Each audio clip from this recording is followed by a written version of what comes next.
Cheaper than our producer's underage sister. Edgier than the stuff shown on late night television. Newer than Kim Kardashian's ex. Live from Orlando, it's Crazy Train Radio.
Our old school wrestling episode. One of our guests is actually on the line and who has ties to, like I said, Mando Guerrero earlier. Actually trained this lovely lady, Little Egypt from Glow. Little Egypt, how you doing? Hi. Good, Adam. How are you? Wonderful, wonderful. First thing I'd have to ask you about that's going around in a good way on the internet. We got Glow, the story of gorgeous ladies of wrestling, the documentary going on. What can you tell me about the documentary? Well, it's right now currently in the film festivals, and for any of your listeners who remember that television show back in the late 80s, it ran for 4 years. It was an all-female wrestling show, and it was wrestling with variety. So we had skits, we had raps. We wrestled for 1 hour, an entire female cast, and it lasted for 4 years. So we had some great ratings, and then out of nowhere, the show was canceled due to the major funder pulling his funds from the production. And the documentary kind of is a real nice look at what Glow was like for so many of us girls and the work that we did on the show, as well as the backstories and what it was like to be a Glow girl and the auditioning process and what we went through, because it was crazy times. You know, we were practicing kayfabe. The good girls stayed away from the bad girls. We all were sequestered. We lived 2 to a room at the Riviera Hotel till they moved us into a house later in season 3 and 4. So it's a really interesting story, and it takes a real human turn. And I don't want to give any spoilers, but it is a great story of women coming together and the sisterhood that we still share to this day. So if you are interested in reading some of the reviews of Glow, the documentary, then just go to glowthemovie.com and you can check out all the reviews. You could see where it's screening, if it's screening in your area. We were just where you were at. And it's currently screening in LA right now. And then it's got, because that show was sold out, they're doing an encore showing. So there's always ways to get to this film. And you will see, hopefully, the first part of next year, you will see this available on DVD. When? Just keep following the website and you'll get minute-by-minute updates on exactly what's going on with the movie. Now, when did you actually first hear about the documentary?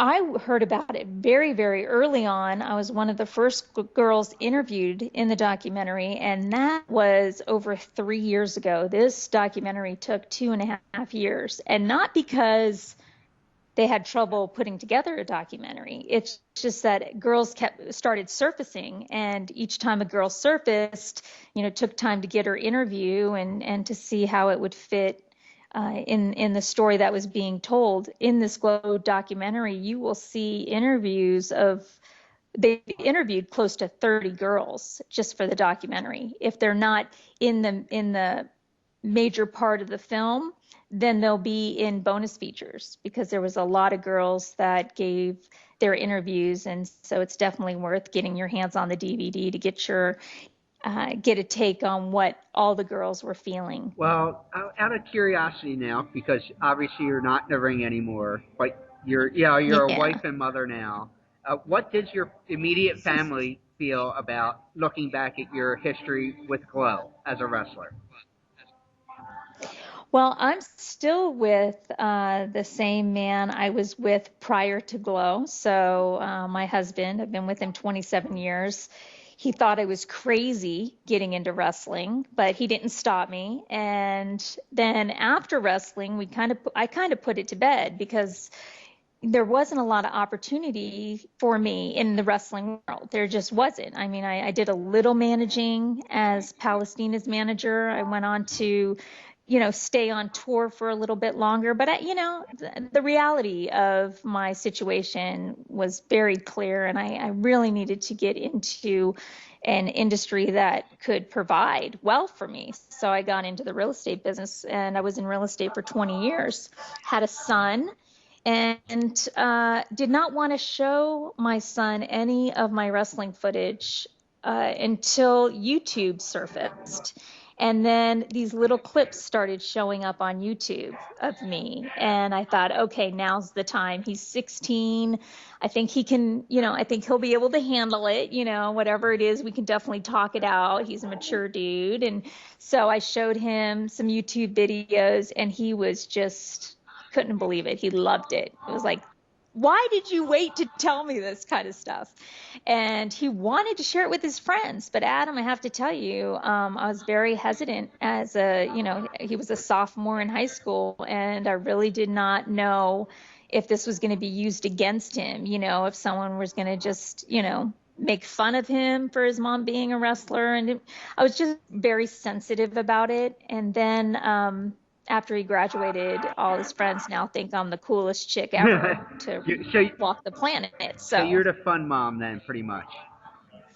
Oh yeah, and then I got to be in a music video thanks to Billy Corgan, who put me in his Awada music video, and it's a short film. It's also a music video about female wrestling, and I played a booker, and that was just at the time my son started college, and that just sent me right through I'm on a plateau that no other mom can touch in my son's college because I'm a wrestler and in a music video. So that's like the bomb. Beautiful. Going back to the Glow, the reunion with the girls, the whole bit, is there particular ones that you stay in touch with, or do you try to stay in touch with as many as possible? Well, I am committed to not only staying in touch with all the ones that I've been able to find so far to this date. My relationships have gotten so much stronger with the girls that I used to wrestle with, thanks to social media and just being able to pick up the phone and call them. There's a lot of girls still missing, and this Glow story is we all share the same story. So to know that there's a girl out there that doesn't know about what's going on, I'm driven to trying to find those missing girls and to make sure that they're also part of this Glow story and sisterhood that we have. Now, there's a lot of girls like in season 3 and 4 that I never knew until after, we started connecting through the Glow documentary, and I have forged some wonderful relationships with girls that I never knew before, but our stories are the same. We share the same weird, awkward time in our life, and that gives us a connection, and it really helps build this bond, this sisterhood, this friendship, and that's something that I'm still doing to this day. Now let's go back to when actually Glow was running. It was, if I remember correctly, it was founded by David McLean and Jackie Stallone. That must have been an interesting pairing there. Well, it was David McLean's baby, and he was the one that was able to secure the major funder, Rickless, who would only agree to doing the show if they signed on his friend Matt Cimber, who was the director. And at that time, Matt Cimber was already a very successful director in Los Angeles. He was married to Jane Mansfield. He had done several movies, and he's still actually does movies to this day. He's in his 70s, and the guy doesn't stop. So Jackie came on as a work. She was a cast member like the rest of us, but she was a huge draw for the show. And as her leading the good girls with Aunt Kitty leading the bad girls, it really helped because at the time that Glow was out, her son was the most famous person in the world. So anyone with a fascination of Sly and what was going on in his world would also find a lot of interest in what his mom was doing. And I remember, when she would fly in and she'd do her raps and whatever, and sit in the audience. It was just so cool to have her there, and we loved it. Now, with Jackie involved, have you been able to meet, or at the time, did you meet the boys, both Frank and Sly? Frank came in often, not Sly. She would bring with her her grandson Sage, and I'm sure you heard in the news that he had just recently passed away. And he was just around 10 years old at the time when he was coming in. He absolutely loved the show, and he'd come with his grandma, and he had like a huge crush on Hollywood, and he just thought Mount Fiji was the best thing ever. This huge giant of a woman he just idolized, and we loved him. And it was so, I mean, he'd bring flowers for the girls, and he was so engaged in the show and loved it, and we loved him. And we feel like we lost a family member when we lost Sage, and I can't express it to you. It's just still a real sad time. I have his contact information in my phone. I can't delete it. Like I see his name and his number, and I just can't because of the personal connection. Can't get rid of it. Yeah, and trust me, I know I've lost plenty of people myself with that personal connection there. You just can't get rid of it. Yeah. No, I look at it and I'm just like, I just can't believe he's gone. It brings back fond memories, that's for sure. Yeah. Now, you mentioned about the rap songs and everything else. The one I found funny, well, not funny, but entertaining for sure, is, I guess you would call it your version or Glow's version of the Bears Super Bowl Shuffle. Any particular? Oh, right. Yeah. Did that one ever stand out, or was there any one of those particular raps or songs that stood out? Well, what was cool about Glow? Each girl had her own rap. So in the beginning, in the early seasons, like Queenie, Matilda the Hun, and Tina, and I can roll off like a handful of girls that actually wrote their own raps.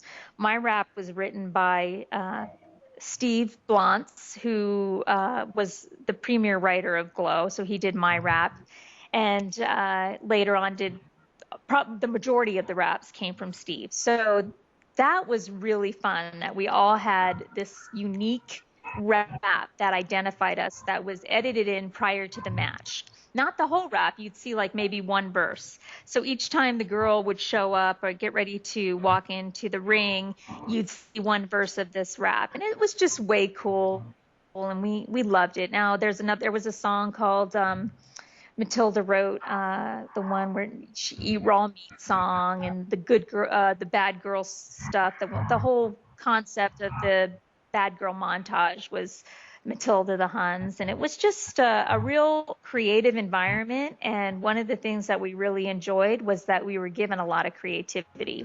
We were told, at that point, who we were going to match up with, how they wanted to see it play out, what the theme of the match was. But then we were given the opportunity for like the whole week. We got to just talk about how we wanted it to escalate and play out, and the storyline, and we got to do all that ourselves. So we were really connected, and we got the bug. The wrestling bug was there. And so even though with the little training that we did have, we were still trying to watch television and figure out how we wanted to make the best matches possible, because we weren't cast as we weren't wrestlers that were cast.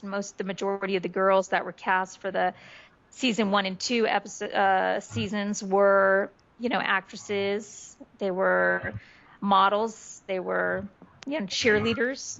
That's where they pulled from. Well, you did have, like I mentioned at the beginning of the interview, someone from the famous Hmm. Guerrero family helping train you guys, Mando. Was he big in helping you Yeah. learn? Mondo Guerrero, I mean, we really hang our hats on the training that we got from Mondo. Now, Mondo was hired to train the girls for the pilot episode. And so the girls that were all cast in LA, and I can go through them with you, but it was basically Tina and Ashley and Hollywood and Vine and I think Matilda was there, Chainsaw and Spike. Those were the girls that were in the first season coming from LA. They got to train with Mondo. And then girls like Americana took over when the show got to the Riviera Hotel in Las Vegas.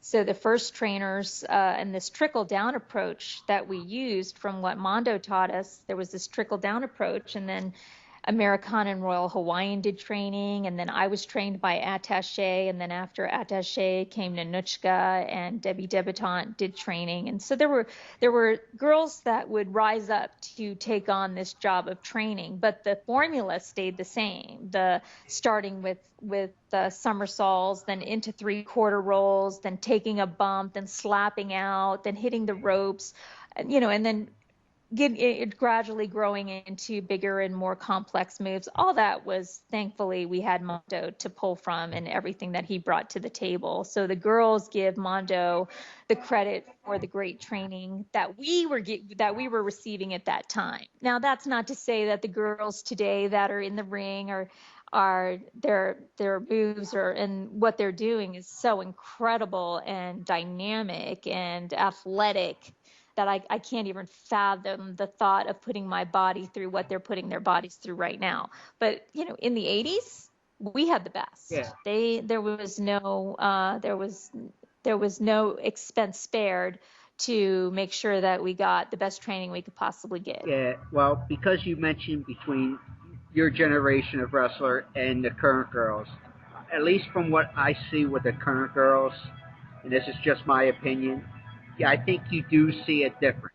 Hmm. A difference in ones who I think can actually work and ones who are just eye candy. I hate to say it. Yeah, Hmm. do think you see a difference. In those. Okay. I don't know what you think about that. Do you see any of the girls currently working? Do you watch it all?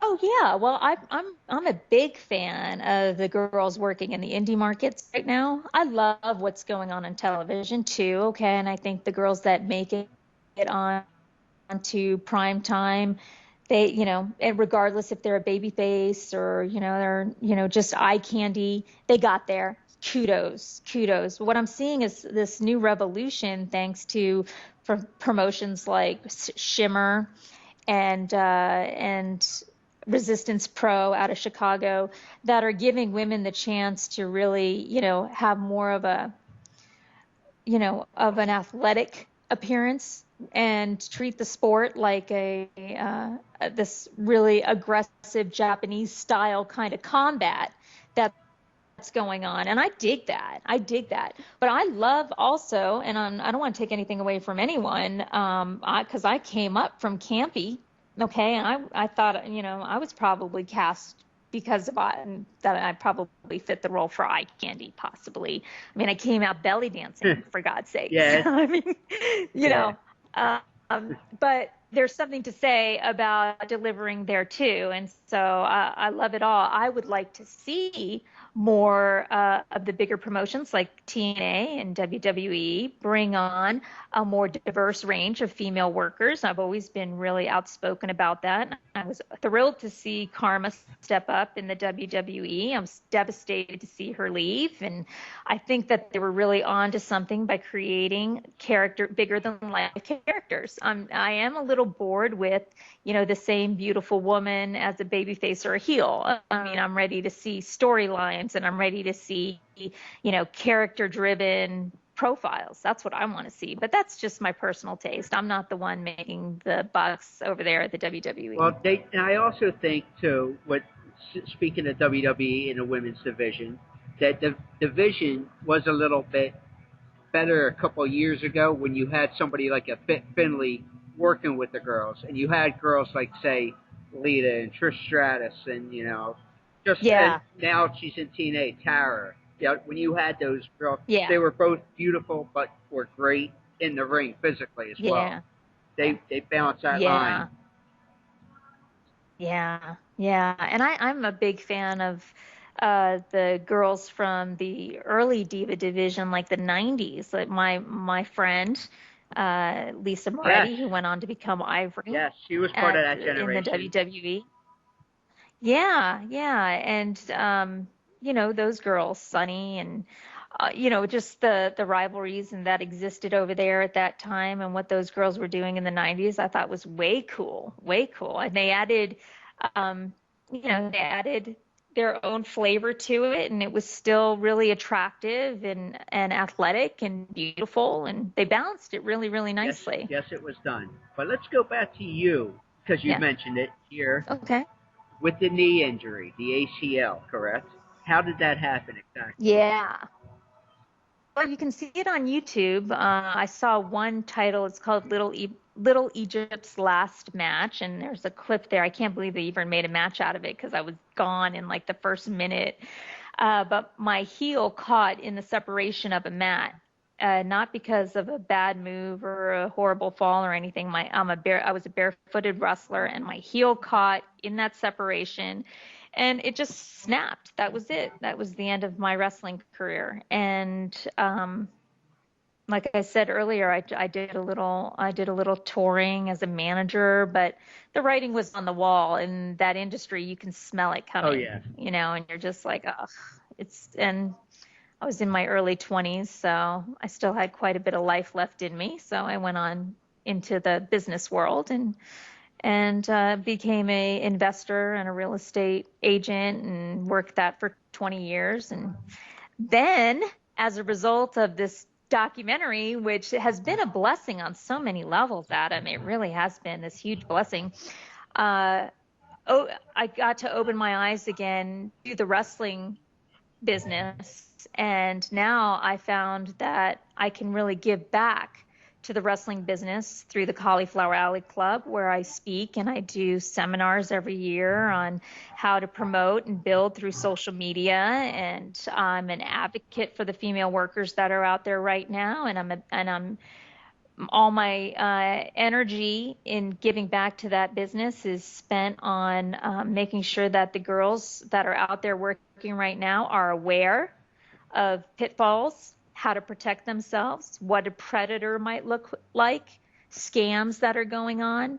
I'm using social media as a network to making sure that if there's girls working in this industry, that they know we have a support group. And that's one of the things that I feel like that the documentary gave to me, is that opportunity to get back into wrestling, because I do care, and I can't wrestle and I can't get back in the ring, but I can still participate and I can still give back. Now, do you notice, because I was actually going to ask about that, but you obviously already answered about giving back.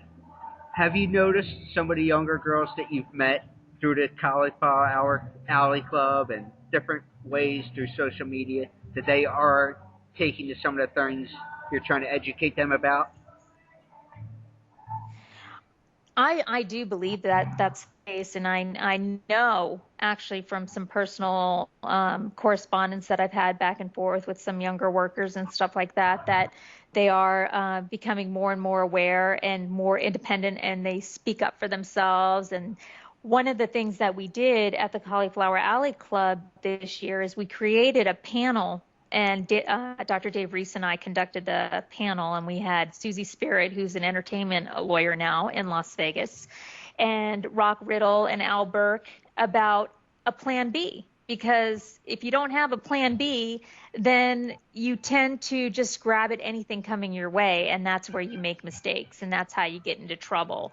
So we had some great advice from those three speakers, and especially Susie Spirit with creating paper trails, and if a promoter puts you to work, what to, how to start documenting and making sure you get paid, and making sure that, you have a plan of action in place, so that if you are going to get, if it is a scam, that you're going to see the red flags early, instead of after you spent your money to get somewhere and wrestle and find out that you just got stiffed. Yeah, well, it's also nice to hear, in which, like you said, the current and newer generations seem to be learning as well. It seems like it's nice to hear that after your injury, you were able to look at the picture and say, you know what, I'm still young enough, what am I going to do with myself? And to be able to be Right. smart enough to, okay, know where you were going to go career-wise, post-wrestling. And Yeah. it's nice to see that somebody's trying to explain, even if somebody's not hurt, that there's life after wrestling. And it's nice to see somebody out there, not only on just the women's side, but on either side, both men and women, teaching this. And I'm sure the girls appreciate this. Well, and I hope so, and it's not just for girls too. You're right. It's for the young. Any young worker needs to go into this business with their eyes wide open. And of course, everyone wants to end up on television at one point or another. I mean, I get it. But we take such a beating out there, and it's not a regulated industry. Even though if there was a way to regulate this industry, I would want to be involved in that. I mean, at the forefront of that, I would be there with whatever I needed to do to try and help regulate this industry. But it's not regulated. So it makes all of us working in the industry very vulnerable. Even girls that I've known for 20 years they could still be vulnerable. So that's why if we can't regulate it, we got to support each other. We got to have a support group. The panel that I taught last year, this seminar that I gave on social media, you can find those on YouTube. I recorded those so that you can, still go back and review and make sure that, you're focusing on the things that you need to be focusing on. Well, I know on the male side as well, there's somebody who's been doing this since the 70s as far as what you're trying to do as far as advocation. So I want to get your take on what said to me off air and personally. Roddy Piper. Mm-hmm. He has been. Oh, I love him. Roddy, I know for a fact that, and he's been out there saying we should be eventually unionized, insurance, just everything. Do you see those things that are in other fields happening in wrestling eventually? I do, actually. One of the things that I like about the Cauliflower Alley Club reunion that goes on in Las Vegas every year in April, it's where we come together, okay, and we have the nostalgia room, which is open to the public, so fans can interact. But behind the scenes, there's seminars going on, there's networking, there's a lot of creative minds together in the same spot. And what I really was jazzed about is that what Roddy has been doing. The word is out, okay. The thought is out there. Someone's just got to grab it and put it together. But I've heard that there might be a chance for wrestling to get to that level, and it should. It would be awesome, because if they were a union, then it would be so much better for all the indie workers that are out there right now. And the indie workers outnumber the workers that are on television 10 to 1.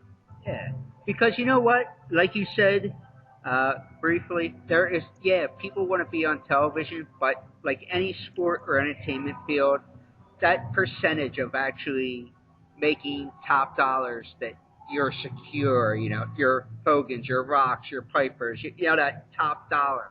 It's so few and far between. You got to take care of the guys. You got to be able to take care of the guys who are jobbers or this or that, who aren't, or indie guys, or who's not going to make that, top dollar. You're right. And that's why as far as everything that's available to me in the wrestling world, I give my time to the Cauliflower Alley Club because it's a nonprofit organization. I like the work that they do with their benevolent fund, which is for a fund used to help support those indie workers that don't have the money to cover some basic costs, like maybe a walker or a funeral expense or a wheelchair. Sometimes it's transportation to and from someplace, and that's available to them through the Cauliflower Alley Club. And as long as they're going to help the workers, I want to be there to help them. Because it makes it sad, not to get off topic, because we do have to wrap this up. But it's sad to see that you hear stories about like what's happened to James Kamala Harris, a guy who was a legend in this business, but yet he's got his own health issues, and people are supposedly taking advantage of that. Not sure if you're familiar with the story, but it's sad, and you hope there's. Well, I'm not familiar with health. Well, I'll talk to you off air about that, but it's it's just sad that the guy has some issues, and people are trying to raise funds for him, and there's a lot to it. So you hope there's something there. Yeah. You know what? That's one of the things that I love about this business, Adam, is that regardless of it does get a lot of attention. It's a branch of the entertainment business. We're all in it, but there's this family that you're a part of when you become a wrestler. It doesn't matter what level you wrestle at. You're part of this family, and you're appreciated for the work you did. If no one saw you if only 50 people saw you tear your ACL, it still hurts, and we all feel that. We're just all part of this big family, and I think that we can do I think as long as we keep talking about it, Adam, we can actually help this industry become regulated, become maybe unionized, work harder to create awareness for concussions and injuries and everything else. I mean, there's so many good people out there that want this to happen. So I see it happening. I hope it happens in my lifetime. Well, a lot of people probably feel the same way you do. Little Egypt, for the fans, if they want to contact you, is there a way they can contact you? Sure. Through social media, you can find me on Twitter at Little Egypt, so easy, Little Egypt, one word.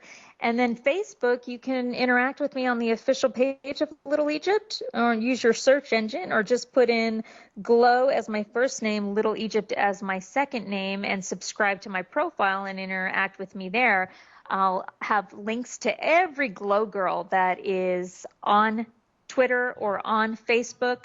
Just look in my notes sections and you'll find everybody. We're there. We want to engage. We're happy to be in the wrestling community and just happy that our story's getting told. Exactly. Well, I appreciate you coming in, talking about the documentary and everything we've discussed so far.